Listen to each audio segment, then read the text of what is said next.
What's up, my folks? I hope y'all are doing good. Chain breaking puppies. That's my little Rusty over that Eli Weirjack bitch pup right there. He's a nice pup, smart.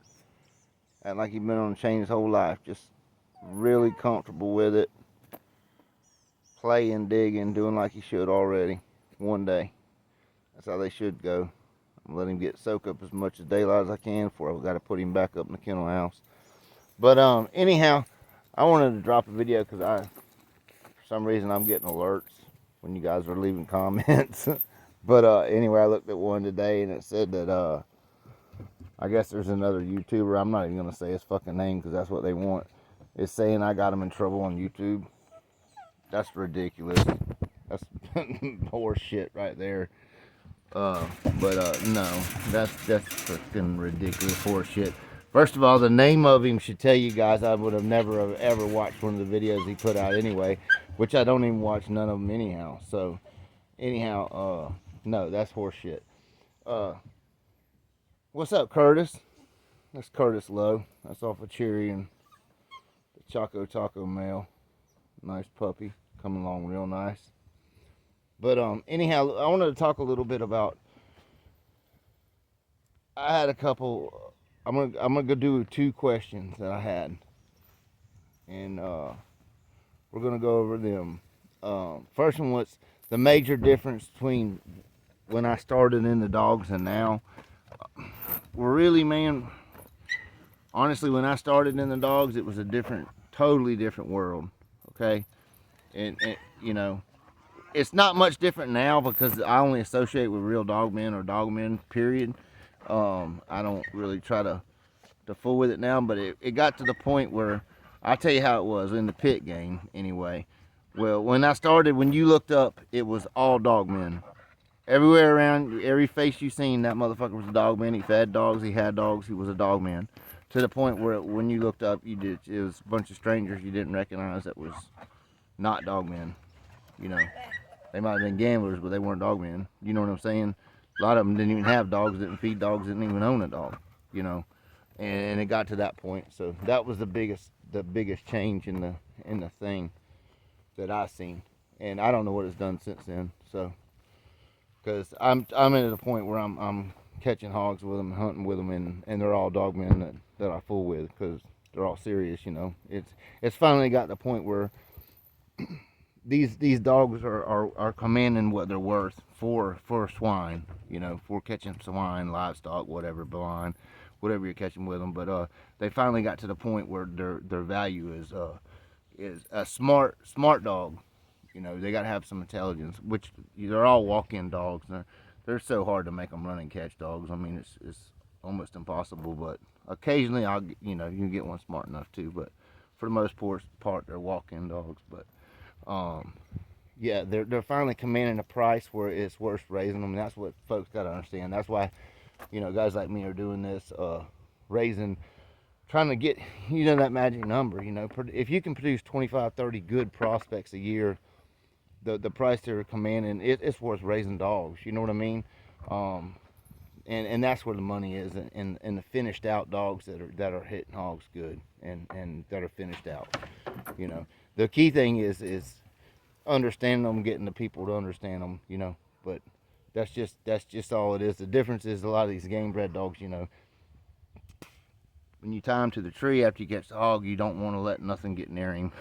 You know what I'm saying? You don't even want your bay dogs near him, nothing. And that's the main difference, is once they heat up, they're hot, But you put any kind of swine in front of him and he'll be, it'll be Katie bar to the door. So, but that's the biggest difference in the dog game is the people involved in the dogs used to be very, very serious. When they've come looking for a bulldog, it was for a bulldog. And I don't know where it come in. I call these dogs bullies. Bully is a new name, guys. To me, it's all new. I mean, very new. Like I don't even pay it no attention. I don't know nothing about none of that shit. Don't want to know. Don't care. Never will raise one. Never will have one. Don't want one. What's up, girl? Well, she turned into a nice, look at the bone structure on her. Come on, sit down, get down. Bone structure on that bitch. Thick-legged, thick chest, big old hams. That's a solid bitch.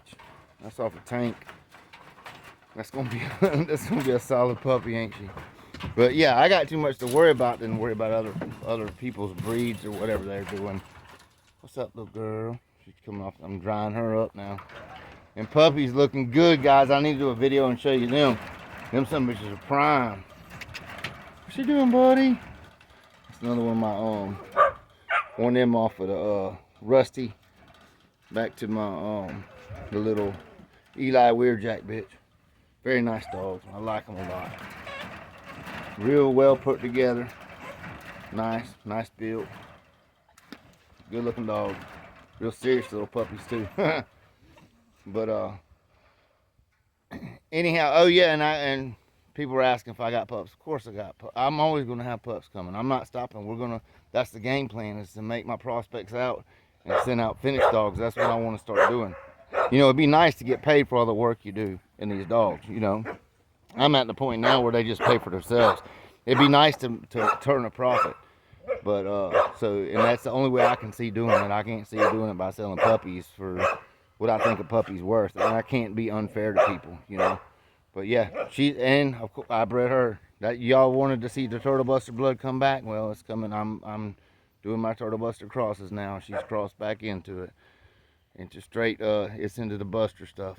So we'll see how that works out. I'm sure that'll be great. I mean, like Toro, the other one over there. Wet. But yeah, like I got time to deal with fucking worrying about novelty breeds and kids.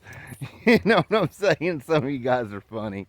But anyhow, I had some questions about the Turtle Buster blood. Okay, hush.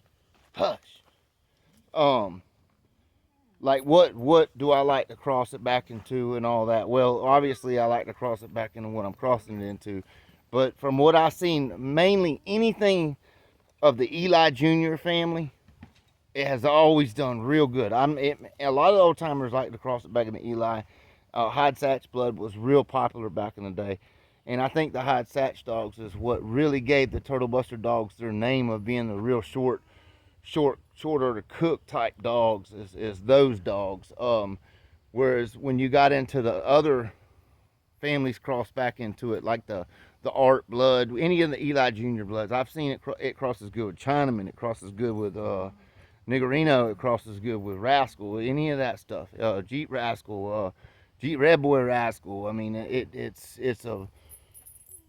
crosses real well with those type of families of dogs. But yeah, I'd say mainly the Eli Jr. stuff is what I focus on. Now the Eli, we're crossing it back into some more of the Red Boy Jocko Bolio right here, like you know, but that's like a quarter in there, you know. But you can see when you own them, okay, when you're around them and you see the traits of them and all, you'll see a lot. Even with a quarter of it, you know, you'll see a lot of the traits in them.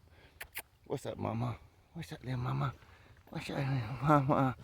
But yeah, I mean, it crosses good. And of course, you know, this right here, these breedings right here, hopefully these dogs turn out really good, because I'm hoping she's good, because this will be, if this bitch right here is good, she'll go back into one of my frozen vials to Buster. You know what I'm saying? That's Eli Red Boy Jocko Bolio. You know what I mean? It's not the blood, it's the dogs. You know what I mean? I'm hoping that she's a real good. She acts like she's gonna be now. She acts like she's gonna be a little bitch, but we'll see. But if she is, she'll be like one of the first that I put back into mine frozen. But you know, and but yeah, try producing your dogs like Art blood has always been a real good cross. You know, any of the Art stuff has been good with them. You know, but you know, you can try anything you want, you know. But now I've had some dogs that we've bred to Boyles. We've had some real success with the old school stuff, you know, like from Charlie Floyd stuff, you know. We had successful litters with it, real monsters. But they had a lot of the Carver blood in them, like the Sting, Spicer Sting. But a little bit different than what I have now. But I wouldn't doubt if you bred it to a really good Bulls dog, you wouldn't get something worth looking at. You know what I'm saying? But there's so many different ways you can go with it. I mean, it really is. Because it's so different, you can take it back to tight shit, and it's going to give it a complete out, you know, on most your strains. But yeah, try your Eli Jr. stuff mostly. The Rascal type blood, the Jeep Rascal. I know a lot of people have had real good success with the Red Boy with it. Now I had never tried pure Red Boy. I got some buddies in out west that are using some of my stuff with some pure Red Boy. They're still quite young, but they're still, you know, but they act good, I guess. But and I got a lot of guys that are trying it with the old Maverick stuff, and some guys are trying it with some of the old Mike Norridge dogs, you know. So they're trying it with a lot of different stuff that's just young right now. So before we know what we can kind of see with, you know. But anyway, folks, but don't be scared if you got a Turtle Buster dog, even, you know, regardless of the breeding, you know. If you got another good dog and want to try to breed it with it, I'd go for it, because I mean, you know, all you can do is try it. You know what I'm saying? I mean, we've had good luck. Like no one would have thought of back when we did it, when we bred a fucking bitch from Charlie back to a fucking heavy bred Spicer Sting Turtle Buster bitch or male. You know, that we get what we got out of them. But we got some smokers. You know, so give it a shot. But anyway, folks, yeah, as far as like me getting somebody in trouble on YouTube, that's ridiculous.